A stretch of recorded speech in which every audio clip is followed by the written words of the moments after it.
What this has been about since day one is removing President Trump from office because they didn't think he was supposed to win the election, and they're not going to accept the results of that election. It is so transparent what they are doing. In all of the cases here, from Ukraine to the UK to Australia, President Trump, now that we've gone through 2.5 years and a $32 million Mueller investigation into Russian collusion, we see a lot of evidence that from the very beginning there was political bias, there was a lot of political shenanigans going on. President Trump is now investigating that, and immediately the left moves to impeach him for it. They're impeaching him not even out of the frustration of opposing his policies. They're impeaching him because he is continuously and steadily exposing their own corruption and their own hypocrisy. Yeah, you say that the impeachment justification is the fact that the Trump administration's investigating the Mueller probe, and here I thought it was the justification for impeachment was simply that President Trump beat Hillary Clinton in 2016. I thought that's really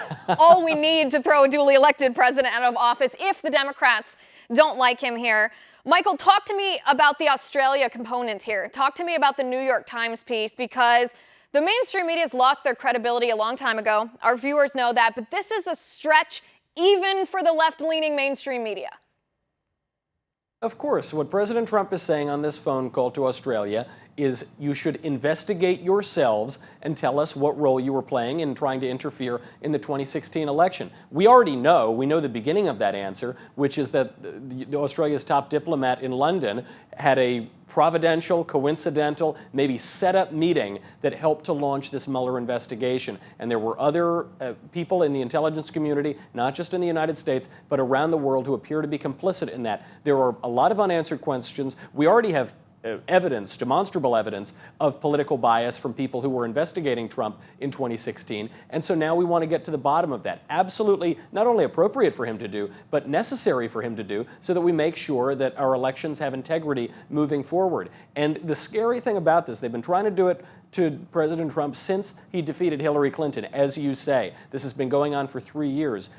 The scary thing is that they got pretty close. They did try to fix the 2016 election. You do have a ton of evidence of Democratic corruption in Ukraine. You do have a lot of evidence of setups in Australia and London and in the intelligence community in the United States. And they keep coming back. The question that we have for ourselves is, will we be a nation of self-government? Will we be a nation where everybody is equal under the law and where Adam Schiff has to answer for the same allegations that he's making about President Trump? Or are we going to be a nation where it doesn't matter how we vote, doesn't matter what we want, the bureaucrats in Washington know better for us how to run our lives, and they're going to tell us what to do, and if we give them the wrong answer, they're going to try again until they overturn our decision.